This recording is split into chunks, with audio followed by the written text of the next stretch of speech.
Friends, எல்லோரும் எப்படி இருக்கீங்க?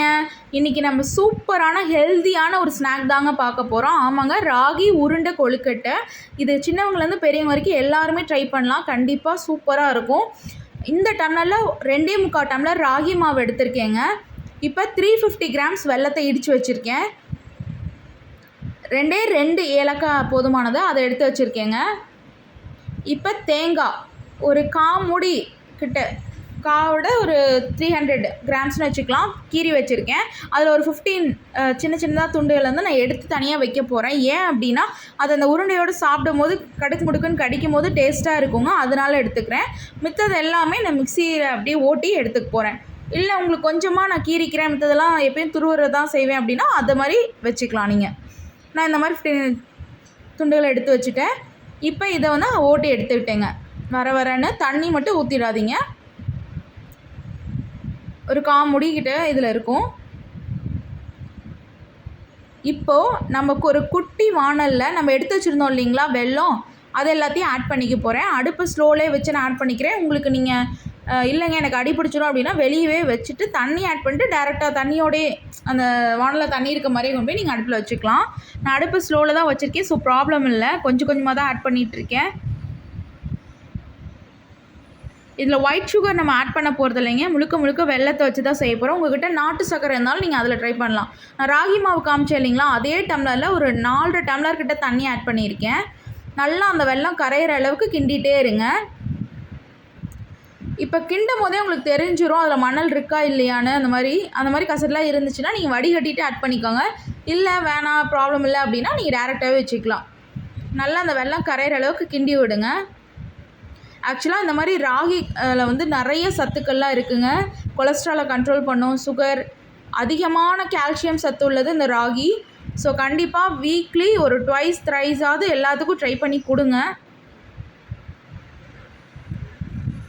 இந்த மாதிரி நல்லா அதை கிண்டிகிட்டே இருங்க வெல்லம் கரையிற அளவுக்கு. இந்த டைமில் நான் 2 ஏலக்காய் ஆட் பண்ணிக்கிறேன். அது நல்லா இடித்து வச்சுருக்கேன். அது சீட் வெளியே வந்திருக்குங்க, அது தெரியல, அது கவர் பண்ணியிருக்கனால.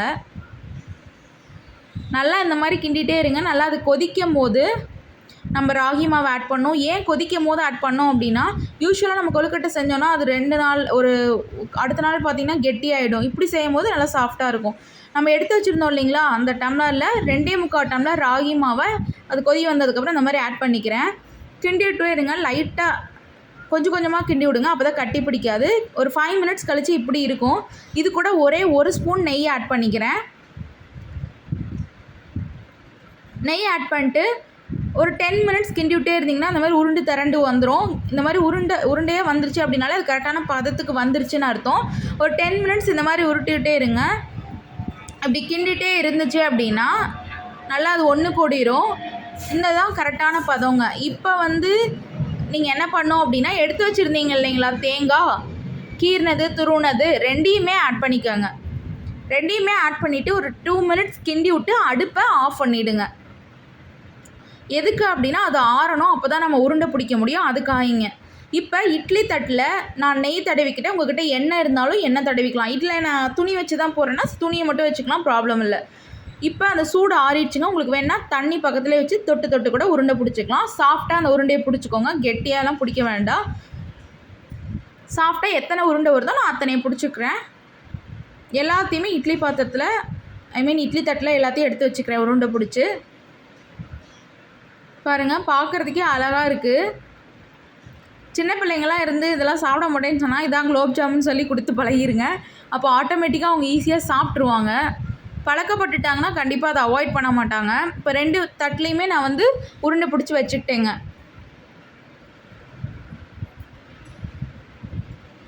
பாருங்கள், பார்க்குறதுக்கே அழகாக இருக்குது.